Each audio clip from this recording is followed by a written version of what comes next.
ke depan banjir itu akan semakin meningkat, baik mengenai frekuensi, waktu maupun intensitasnya, mungkin pemerintah harus mulai melihat bagaimana lebih banyak melibatkan masyarakat di dalam penanggulangan atau pengendalian banjir ini.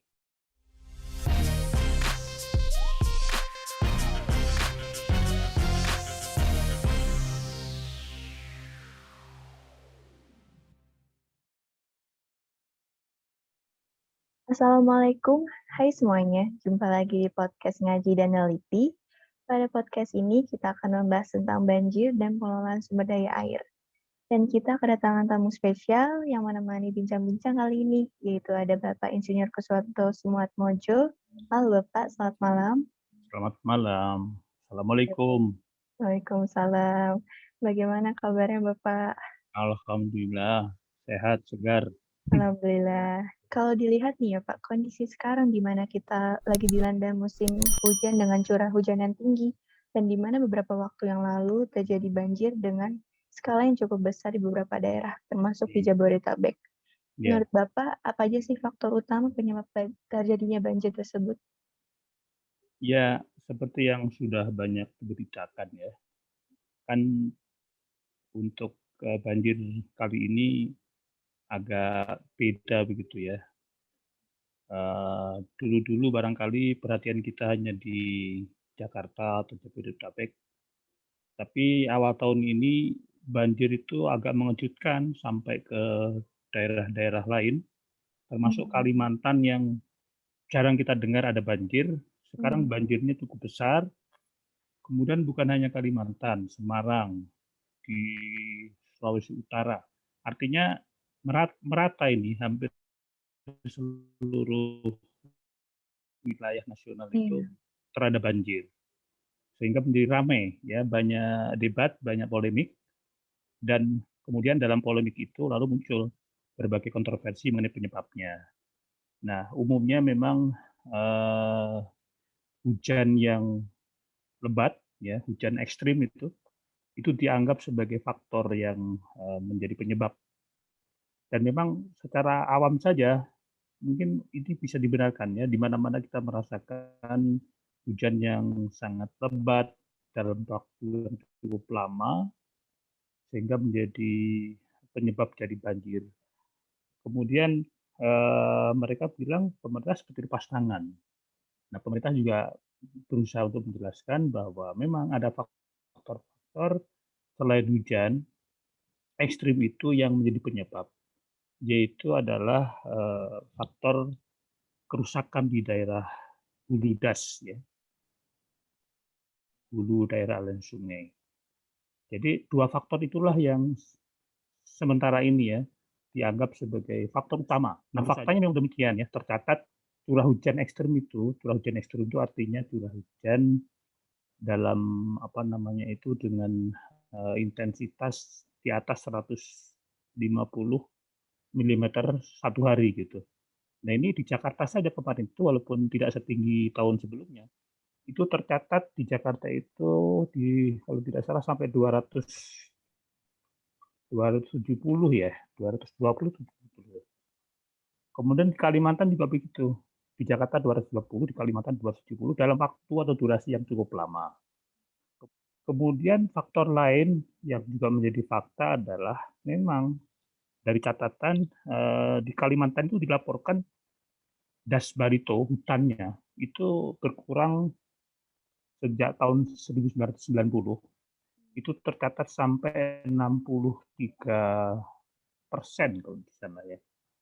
Jadi artinya selama berapa tahun itu ya? 30 tahun. Itu hutan luasnya berkurang tidak tanggung-tanggung sampai 60 lebih persen.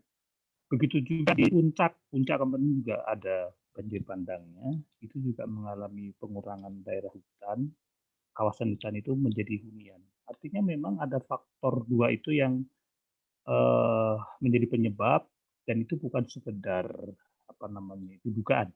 Fakta dari data yang ada bicara seperti itu.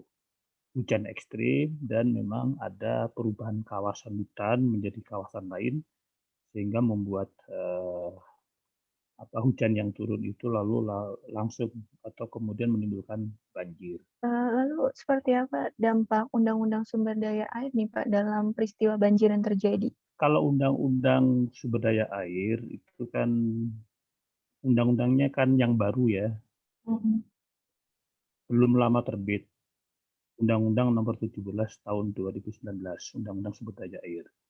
Artinya itu undang-undang baru yang belum ada peraturan pelaksanaannya.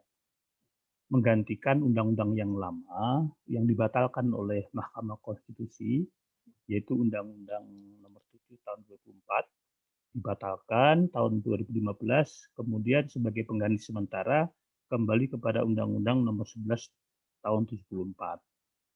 Tetapi meskipun belum ada peraturan pelaksanaannya, biasa kalau belum ada peraturan baru yang lama masih dipakai, selama itu Mmm. tidak bertentangan dengan peraturan yang, ditetapkan.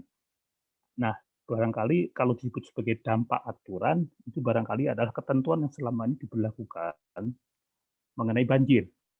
Nah, di dalam undang-undang yang lama, Undang-Undang 7 yang saya kira itu juga, selama ini masih berlaku di dalam, pelaksanaannya, itu banjir itu masuk kategori domain ketiga dari pengelolaan sumber daya air. Jadi di dalam konsepsi pengelolaan sumber daya air itu dibagi 3 domainnya. Ada domain konservasi, ada domain pendayagunaan, dan ada domain pengendalian daya rusak air. Nah, banjir itu adalah salah satu bencana terkait air.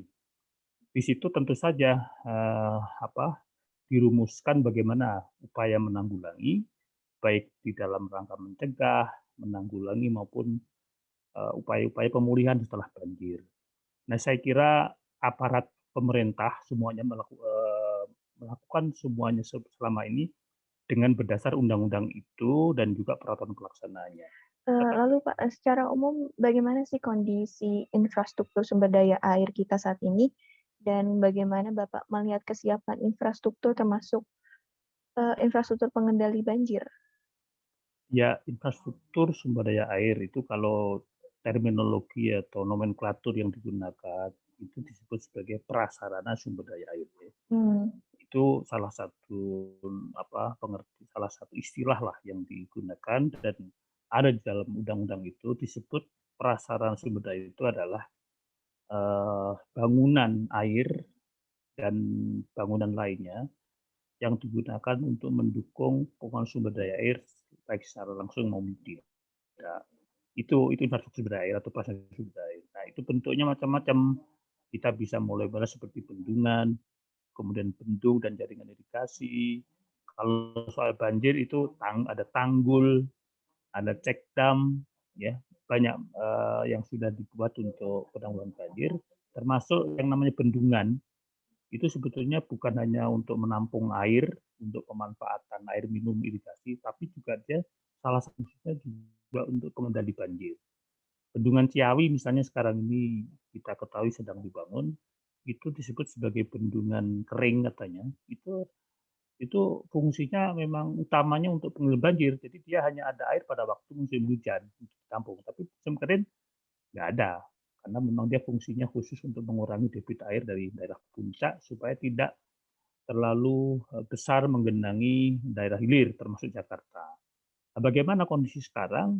Nah, kalau istilahnya kita melihat seperti apa infrastruktur atau sumber itu yang kita miliki selama ini, ya secara umum boleh dikatakan sebetulnya ya masih jauh lah dari memadai ya, untuk mendukung memenuhi kebutuhan kita di dalam pengelolaan sumber daya air. Ada ukuran yang lebih bisa kita jadikan sebagai apa namanya itu, lebih bisa meyakinkan kita. Misalnya dari bendungan saja. Bendungan itu kan tampungan air. Itu ada ukuran yang secara internasional bisa diberlakukan. Itu adalah kapasitas menampung air seberapa banyak. Nah, itu kalau di Indonesia dari sekitar 250 sekian bendungan, ya, kemarin ada program pemerintah membangun tambahan 65 bendungan, itu belum selesai semua, tapi tahun 2019 kurang lebih posisinya sekitar 253 bendungan lah. itu baru secara total ya dari semua bendungan itu, kapasitas air yang bisa ditampung itu secara rata-rata, eee, angkanya itu 57,57 meter kubik per kapita. Kemudian fasilitas atau persoalan lain seperti jaringan irigasi. Kita punya sekarang ini angkanya adalah 7,1 juta hektar air yang bisa diairi oleh jaringan irigasi. Sementara masih ada sekitar 3, sekian juta hektar yang pada hujan. Jadi artinya belum semua sawah kita itu beririgasi. Lalu bagaimana dengan kendala kelembagaan dalam pengelolaan sumber daya air di Indonesia, terutama dalam mengatasi banjir? Secara konsepsional ada satu konsepsi lah untuk melihat fungsi-fungsi kelembagaan sumber daya air itu. Ada yang mengkategorikan ada kelembagaan yang berfungsi sebagai regulator, kemudian ada lembaga yang berfungsi sebagai developer, ada yang berfungsi sebagai operator, dan ada yang berfungsi sebagai koordinator. Jadi kalau kita kelompokkan kelembagaan sumber daya air itu bisa dikelompokkan menjadi beberapa fungsi seperti itu tadi. Regulator tentu saja adalah pemerintah, developer juga masih pemerintah. Operator ini ada pemerintah, ada juga yang non pemerintah. Itu bisa macam-macam. Kalau itu air minum, itu PDAM itu adalah operator.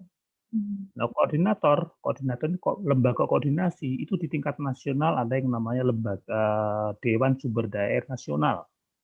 Ini adalah kelembagaan koordinasi. Itu anggotanya ada sekitar 16 kementerian.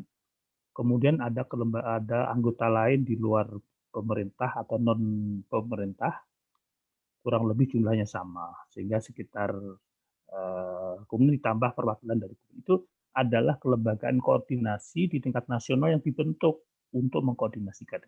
Kenapa? Ya karena justru di koordinasi inilah titik lemah kelembagaan kita itu dan menjadi kendala. Kalau mau disebut kendala itu sebetulnya umumnya ditunjuk ya ada banyak kendala, tapi yang cukup menonjol itu adalah koordinasi.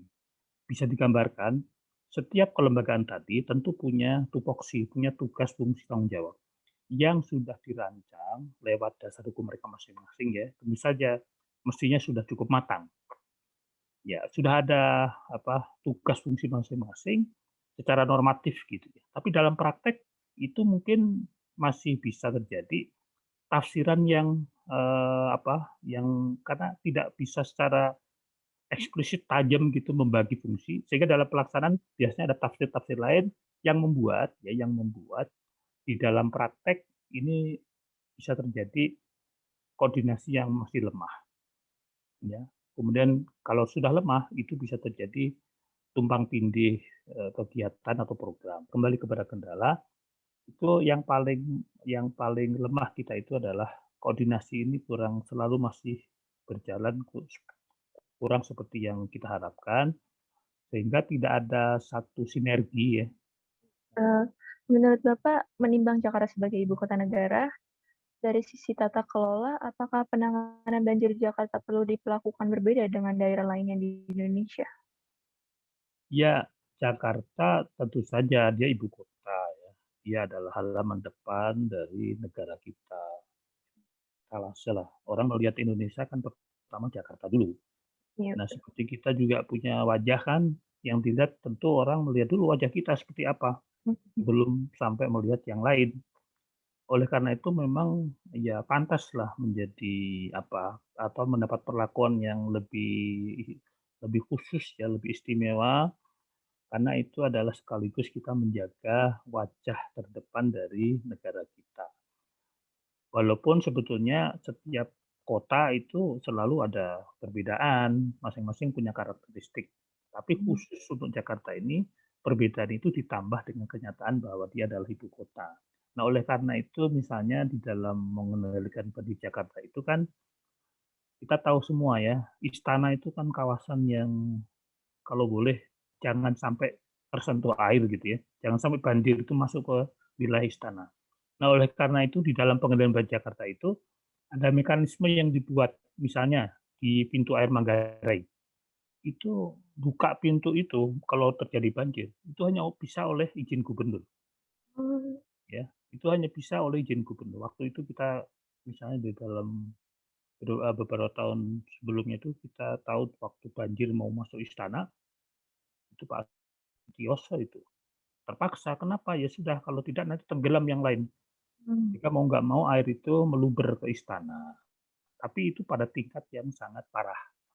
Nah, ini adalah mekanisme mekanisme yang diberlakukan untuk menjaga supaya Jakarta itu tetap tampil prima begitu ya, meskipun belakangan kita tahu banjir semakin tidak terkendali dan akhirnya beberapa kali makin sering itu istana kebanjiran. Ya, ini ke depan mudah-mudahan bisa lebih dikendalikan, dan terutama untuk Jakarta itu selain karena memang ibu kota, dia secara alamnya juga posisi Jakarta itu kan sudah banyak kita ketahui ya, daerahnya itu daerah yang makin lama itu makin berada di bawah laut gitu ya. Dulu waktu Belanda membangun pertama kali Jakarta, saya kemarin mendapat satu pencerahan itu dari seorang pakar. Mereka membangun Jakarta itu seperti membangun Amsterdam, ibu kota mereka. Sama itu. Jadi karena mereka sudah pernah punya pengalaman membangun Amsterdam, Jakarta pun dibuat seperti itu. Bangunan lamanya masih mirip-mirip. Tetapi ketika sekarang berkembang seperti ini, Amsterdam itu kalau dilihat itu seperti kota kanal ya. Banyak kanalnya di sana. Jakarta itu kota banjir akhirnya. Jadi awalnya sama ya. Kemudian ketika sekarang berkembang itu jauh berbeda. Padahal yang membangun pertama sama Belanda. Nah, itu adalah satu contoh bagaimana barangkali memang manajemen kita ini memang ya mungkin harus banyak belajar ya, dari negara lain khususnya untuk soal-soal seperti bagaimana menjaga kota dari banjir. baik, Kak. Mengingat kejadian banjir nih di awal 2021 ini cukup masif jumlah kasus banjir di daerah-daerah, seberapa penting sih melibatkan aktor di luar negara dalam mengantisipasi kejadian banjir yang sama? Ya, aktor di luar negara itu artinya masyarakat, swasta, ya. Nah, sementara ini kalau masyarakat itu memang kita amati ya lebih banyak ya, lebih menonjol kita itu kalau masyarakat itu lebih lebih sikap lebih dalam posisi untuk pasif dan defensif ya. Ya istilahnya Hmm, masyarakat itu tahu-tahu banyak jadi korban saja. Tapi peran-perannya secara proaktif itu belum begitu nampak. Nah, itu harus diakui seperti itu, walaupun mungkin kalau melihat beberapa tempat ada komunitas-komunitas pecinta sungai itu, mhm. tapi kan belum banyak mendapat perhatian ya. Padahal ini sebetulnya satu potensi dan, di luar negeri itu sekarang, sudah mulai disadari bahwa melibatkan masyarakat itu hal yang sangat sangat penting sebagai modal untuk penanggulangan atau pengendalian banjir itu. Sehingga mereka, dari awal sudah bisa mengantisipasi, kemudian kalau terjadi banjir bisa melakukan upaya-upaya supaya tidak tidak kena resiko lebih besar dan sebagainya. Tapi di kita, itu nampaknya masih tetap peran pemerintah dominan. Pemerintah tuh lebih dalam posisi kebanyakan adalah sebagai korban, ya. Kalaupun kemudian mereka ikut itu pada waktu sudah terjadi, menjadi sukarelawan dan sebagainya. Tapi yang sikap, cara-cara proaktif yang mengendalikan masyarakat itu kita belum banyak dikembangkan, belum banyak mendapat Mmm, perhatian. Mungkin ke depan karena seperti tadi saya bilang bahwa ke depan banjir itu akan semakin meningkat, baik mengenai frekuensi, waktu maupun intensitasnya, mungkin pemerintah harus mulai melihat bagaimana lebih banyak melibatkan masyarakat di dalam penanggulangan atau pengendalian banjir ini. baik, mungkin kesadaran masyarakatnya juga harus ditingkatkan ya, Pak, dalam Ya, ya. untuk ini, apakah ada diskursus yang pernah Bapak jumpai mengenai penanganan banjir dengan melibatkan metode local wisdom? Local wisdom itu artinya kalau soal banjir itu dipahami sebagai ini ya, pengetahuan masyarakat yang mereka perlu dari pengalaman-pengalaman mengalami banjir. Nah, itu memang ya setiap daerah saya kira kalau kita pelajari, ya mereka punya itu. Misalnya kalau banjir itu mau datang, mereka sudah tahu, oh ini banjir, hujannya lama, airnya udah mulai keruh. Wah ini kayaknya sebentar lagi banjir. Itu bagian dari local wisdom yang tinggi masyarakat. Dan saya kira nampaknya setiap masyarakat yang pernah mengalami banjir itu punya seperti itu.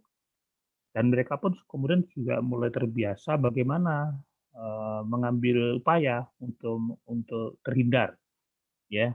Nah, terutama misalnya kalau kita lihat masyarakat-masyarakat yang tinggal di daerah berisiko seperti daerah bantaran, ada yang sudah terbiasa mau banjir ya mereka sudah mulai siap-siap mengangkat barang dan sebagainya. Itu local wisdom yang kita miliki. Kemudian juga ada kadang-kadang masyarakat untuk memberitahu kepada yang lain tuh bagaimana caranya. Tabuh kentongan ya, kentongan ditabuh, semua terdengar banjir banjir banjir. Nah itu local wisdom juga sebetulnya. Nah sebetulnya local wisdom ini menurut saya itu bisa menjadi modal ya, bagi kita semua untuk mulai membangun. Paling nggak ada kesadaran. Masyarakat tahu bahwa akan ada banjir dan beresiko terhadap mereka. Kesadaran, ya, kemudian itulah yang kemudian dikembangkan sehingga kapasitas dia untuk mengatasi itu meningkat. Nah, dalam hal banjir sebagai bencana, banjir itu kan fenomena alamiah. Ya, itu tidak mungkin bisa dihilangkan. Ya, istilahnya selama alam seperti ini ya akan banjir itu yang bisa kita lakukan adalah mengurangi risikonya. Nah, risiko itu antara lain ditentukan oleh kerentanan. Kerentanan itu misalnya kalau masyarakat tinggal di daerah bantaran sungai, ya tentu saja dia rawan terkena banjir. Nah, oleh karena itu yang bisa dilakukan dari segi kita sebagai manusia itu adalah jangan jangan tinggal di tempat yang rawan, mengurangi kerentanan supaya banjir kalaupun terjadi tidak terlalu besar menimbulkan resiko yang berlebihan. Di pihak lain harus juga meningkatkan kapasitasnya. Jadi dari satu sisi adalah mengurangi kerentanan, di sisi lain meningkatkan kapasitas. Nah, kesadaran masyarakat itu antara lain juga dalam rangka tidak tinggal di tempat yang rawan, tapi sekaligus juga punya kemampuan yang semakin baik ya mengatasi banjir. Nah, local wisdom itu adalah satu modal menurut saya yang belum banyak diberikan perhatian untuk kemudian dikembangkan menjadi kapasitas menanggulangi banjir berbasis mereka. Nah, ini yang sekarang ini juga banyak dikembangkan di negara lain, ya. Jadi ada satu pendekatan membangun kapasitas masyarakat dalam menanggung banjir itu dengan mulai dari bawah, dari masyarakat itu. Kesadarannya apa namanya itu ditingkatkan, kemudian mereka diberi latihan-latihan untuk bagaimana kalau banjir datang. Dari situ kemudian ada jaringan baik secara horizontal ya di seluruh daerah sungai maupun secara vertikal ya hubungan dengan para pengambil keputusan di lokal setempat. Sehingga ketika banjir itu paling tidak menimbulkan resiko yang parah bahkan sampai menimbulkan korban jiwa. Nah, kalau banjirnya sendiri itu kendalinya di luar kita, misalnya soal perubahan iklim dan sebagainya itu kan sesuatu yang sulit. Jadi banjir itu sesuatu yang tidak bisa dihilangkan, tapi resikonya bisa dikurangi. Itu saja sebetulnya yang bisa dilakukan oleh manusia itu. Sehingga kalau ada yang bisa banjir, apakah Jakarta akan bebas banjir? Nah, itu sesuatu yang sebetulnya pernyataan yang keliru ya. Jakarta tidak akan bebas banjir, tapi Jakarta bisa menghindari resiko supaya tidak terlalu parah terkena banjir. Itu kira-kira ya. Jadi pola pikir ini juga harus diluruskan begitu loh. Kadang-kadang Iya, betul. mungkin juga salah kita memberi penjelasan sehingga kalau tidak bebas banjir menjadi ukuran keberhasilan pemerintah misalnya kan ya pemerintah mana bisa dia membebaskan Jakarta dari banjir. Kira-kira begitu ya. Baik, Bapak. Yang terakhir nih, Pak. Jika Jika kita berbicara tentang prioritas terkait dengan banjir ini dan menimbang beberapa hal yang sudah diutarakan sebelumnya, apakah prioritas utama yang harus segera dilakukan saat ini, Pak? Oke, jadi begini, jadi dari pelajaran yang bisa kita ambil banjir awal tahun 2021 ini, 2 hal yang sudah disimpulkan oleh banyak pihak ya. Pertama, eee, ke depan banjir akan semakin sering, semakin, intensitasnya semakin akan tinggi, skalanya juga akan semakin besar. Ya, jadi itu sudah ada kajian-kajian bahwa dalam 50 tahun terakhir misalnya, itu memang frekuensi banjir itu meningkat. Hmm. Dalam 100 tahun terakhir ya, kalau nggak salah secara nasional itu ada kajian yang menyatakan itu dalam 3 dekade terakhir itu sampai kurang lebih kejadian ininya, apa namanya itu, hujan ekstrimnya, itu meningkat sampai, hampir 20 kali lipat gitu ya. Artinya ada peningkatan hujan ekstrim yang kemudian begitu juga, banjirnya. Nah, artinya apa? Ke depan itu, kita harus lebih siap ini, mungkin, bukan tiap tahun banjir biasa, tiap tahun banjir besar, ya, itu.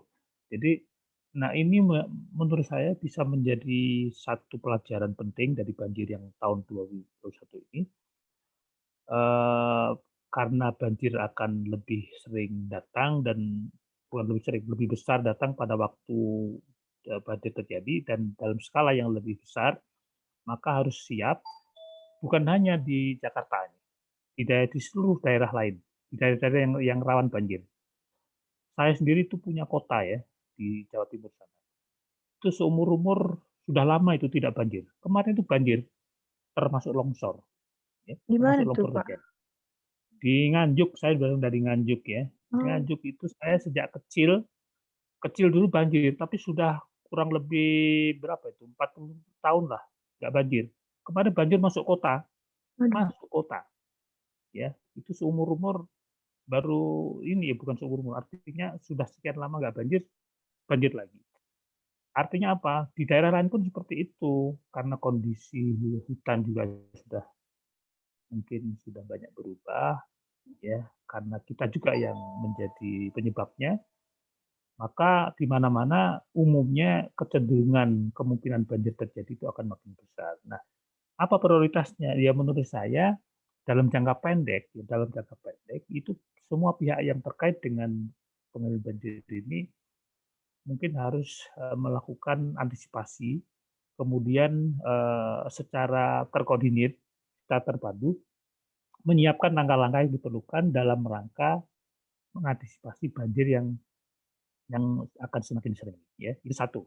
Itu prioritas menurut saya ya, supaya kita nanti, siap gitu loh. Jangan setelah banjir, lalu banjir selesai kita kemudian seperti lupa begitu, seperti biasa ya. Jadi, mumpung ini masih beberapa daerah masih ada banjir, jangan sampai kita mengulangi kebiasaan yang lama, kita tergopoh-gopoh menjelang banjir, sibuk bukan main ketika banjir, tapi setelah pergi lalai, lupa lagi. Kemudian tahun depan begitu lagi. Ini menurut saya kebiasaan yang harus kita hilangkan.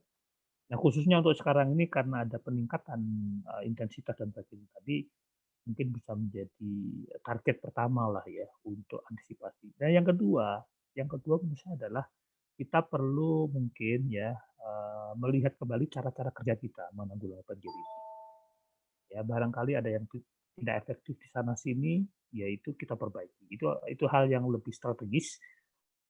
Nah, misalnya yang tadi saya sebut, koordinasi antar pihak, ya dalam penanganan banjir mungkin harus kita perbaiki ya, jangan sampai nanti ada semacam konflik antara pusat, pemerintah, dan daerah misalnya satu, hanya karena soal hal yang tidak perlu terjadi, soal perbedaan apa namanya itu perbedaan di dalam konsep dan sebagainya itu kan sesuatu yang bisa dipertemukan kalau kita berkoordinasi. Nah, satu hal lagi juga di dalam peninjau cara kerja ini adalah sudah banyak disadari banjir itu sesuatu yang terjadinya dari hulu ke hilir ya, penyebabnya. Oleh karena itu pendekatannya harus seperti itu juga, tidak bisa Jakarta hanya perhatian kepada Jakarta. Dia harus punya perhatian juga kepada kawasan di hulu, di Bogor, harus ada kerjasama. Ini sebetulnya bukan hal yang baru dan sudah dicoba, ya sudah diterapkan lah. Tapi mungkin perlu diperkuat, perlu ada semacam kesadaran, ada semacam perspektif untuk melihat banjir itu sebagai fenomena yang terjadi terjadi mulai dari hulu ke hilir sungai. Oleh karena itu kerjasama, koordinasi harus dilakukan dalam rangka mengatasi banjir itu, dan kalau perlu barangkali ada satu komando gitu ya, yang satu visi lah mengatasi banjir ini di satu daerah aliran sungai, sehingga masing-masing itu langkah-langkahnya memang sudah dalam satu kesatuan yang terkoordinasi dengan baik. Jadi dua hal itu yang saya sarankan. Pertama adalah banjir yang ke depan ini prioritasnya untuk diantisipasi oleh masing-masing dan dikoordinasikan. Yang kedua adalah melakukan tinjauan lagi kepada cara-cara kerja kita di dalam menanggulangi banjir ini dengan perspektif yang memperkuat ya pendekatan satu das hulu hilir di dalam penanggulangan banjir. Saya kira demikian Mbak yang bisa saya sampaikan. Mudah-mudahan ini bisa menjadi Baik. bahan untuk bisa kita pikirkan lebih lanjut. Baik Bapak, mengingat waktu kita yang terbatas, mungkin kita bisa melanjutkan bincang-bincang ini di lain kesempatan ya Pak. Ya, mudah-mudahan. Terima kasih sudah bersedia untuk kami Ya, ajak mengisi podcast Ngaji dan Neliti ini ya Pak. Terima kasih juga untuk yang sudah menonton dan mendengar podcast kita. Jangan lupa untuk komen, like, dan subscribe. Sampai jumpa. oke.